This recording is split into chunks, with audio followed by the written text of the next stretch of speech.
So now things are really cooking, and the president Bukele is everywhere. He's on Time magazine on the cover, and everyone seems to be talking about President Bukele. And the Bukele model is moving into other countries like Argentina and elsewhere. People are saying, "How do you cut violence? How do you build an economy?" And so they're really impressed with what's going on down here. And of course, you saw it coming. As Token 2049 unfolds in Singapore, let's delve into how its discussions are resonating with regions like El Salvador, bringing hope and opportunities through Bitcoin.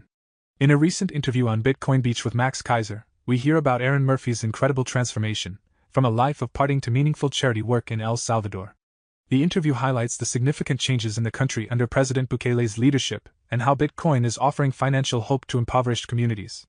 At the time of the discussion, Bitcoin was trading at approximately $57,000, reflecting a 1% drop over the last 24 hours and a 2% rise over the past week. Before we continue with the rest of the video, do check out Daily 5-Minute Crypto Newsletter with all the latest crypto and Bitcoin news. It's a fantastic analysis of on-chain crypto data and breakdowns, and the best part is it's absolutely free. They'll cover expert predictions, breakdowns of on-chain crypto data, and any breaking news you need to know, all in a nutshell. Click the first link in the description and enter your email to join over 50,000 others in becoming a better crypto investor right now.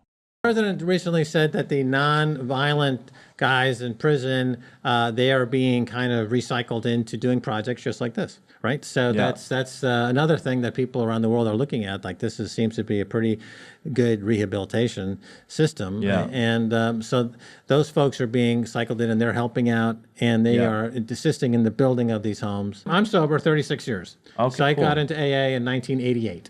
Yeah. Right? So I got 36 years of sobriety.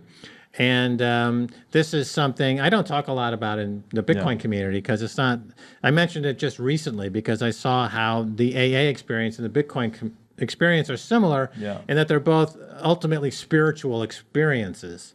And and you kind of have to go into yourself and fix the root cause of what resulted in the behavior that caused all of the damage to begin with. And it's like a spiritual journey. And the same thing with Bitcoin is that ultimately it becomes a kind of a spiritual journey where it's not really so much about the money as money or about the technology, but it's something where you have to see how you fit in with the ethos of society at large and what your values are individually, etc. So, but you got sober essentially. You had an experience. An awakening, or as you describe it, and so I can relate to that.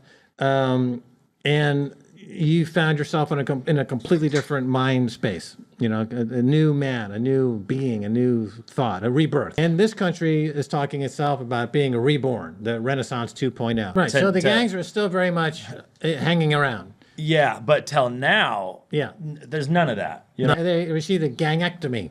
The gang was removed. The gangs were removed from them. It was a gangectomy. I had an appendectomy when I was a kid. So the gangs were just removed. So when asked recently, President Bukele in an interview was, I believe Tucker Carlson was asking him, how did you go about doing this war on gangs? And he said there's two answers. The one answer is the mechanics of it and how he actually went in there and orchestrated this war on gangs. The second answer is we asked God. We prayed to God. Yeah. And God answered. He thanks God for the success. So it's mimicking what you're saying, that God is very much present in the president's office. It's what your work you're describing as a very spiritual thing, and I think the Bitcoin is tangentially also in a spiritual mode. A lot of people don't even realize that the name of the country is the Savior, the Savior of Jesus Christ, which is a whole, you can go down that rabbit hole. But so no violence. So there was I don't know if you saw it on Twitter, a woman who moved here was saying she can go anywhere and feel safe. There's no violence. And she got some pushback on Twitter like, oh, you're crazy, there's violence, etc. I mean, there's going to be a few crazy people out there. There always are. But there's no areas in the country that you're aware of. And you're in areas that would be rife with criminals. Will you find any gangs? I work in the poor of the poor.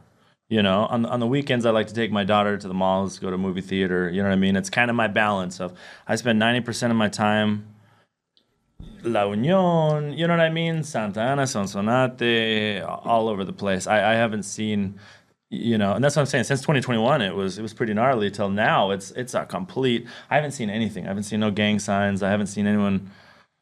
Absolutely nothing. As we just heard Max Kaiser discuss Aaron Murphy's inspiring transformation and the positive changes happening in El Salvador, it's clear that individual journeys can drive significant community impact. Now, let's explore how Bitcoin is empowering local communities by offering a path to financial stability and fostering economic growth. The discussion touches on the creation of Bitcoin-based retirement plans for families, the importance of financial education, and how cryptocurrency can be a powerful tool for uplifting those in impoverished areas. This conversation highlights how Bitcoin is not just a currency but a catalyst for change. Now, let's hear more from Max Kaiser. So there's really literally no, and I mean, the numbers show it. There's how many Yeah. days without a homicide, hundreds and hundreds of days Yeah. with zero homicides. And, a lot of people just can't believe it. So in this gang-free, violence-free zone, this country, great things are happening. And so tell us a little bit more about what the work that you're doing. So you're building houses, you're building schools, and it is, you're working with the poor.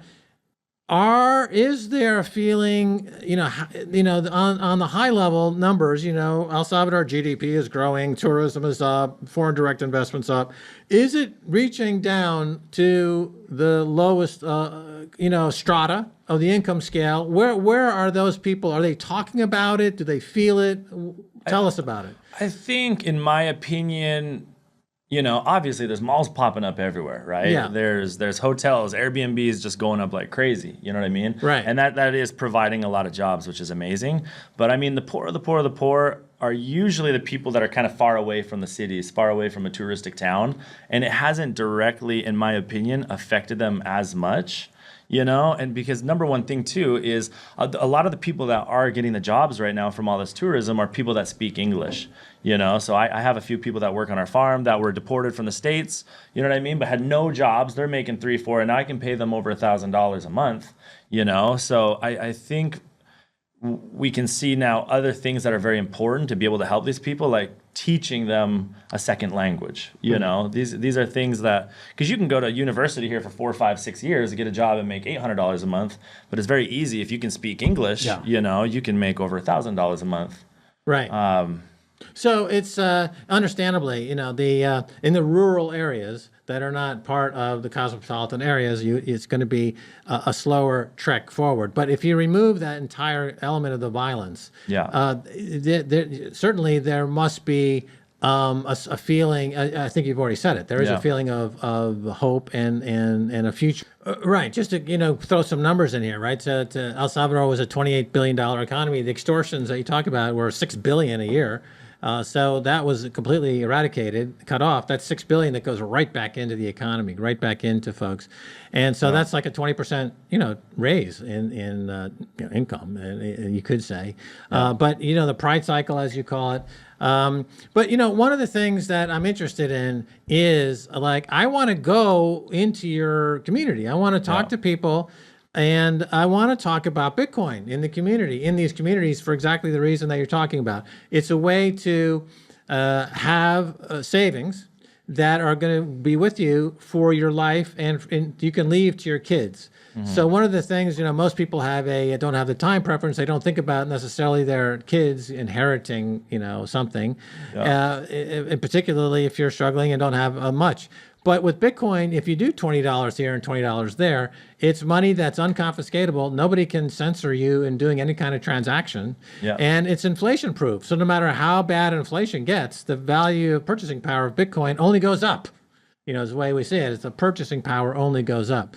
And so that I'm interested in, hanging out and maybe that's not the right phrase exactly, but working is more like it. Working in that community to bring the Bitcoin message, because I think that the message, Mike, I'm curious what you think. The Bitcoin message it has a spiritual component, and it's not getting to that part of the community of society here, and I want to try to get in there. You're not down with this spiritual component, but what you're describing there is that it is consciousness raising. Oh, 100%. Right? Yeah. And what the result is that the cynicism that you're describing a little bit, like people have short memories, right? And they forget. but it's cynical. But that is almost a cure for cynicism, because you're thinking about the future and you're thinking about it positively. If you know that the product of your work, you can put it into unconfiscatable, uncensorable, inflation-proof Bitcoin, and so it gives you a tool to give that extra, self motivation, if you will, or that push forward, into a brighter future. Changing on that front. So, the pressure from the big boxes like Walmart and the super selectos, who are an oligopoly, if you will, and they control the market. And so the president has come out and said, we want to bust those up, essentially. And so he's building these mini markets or farmers markets. Yeah, it's amazing. Right?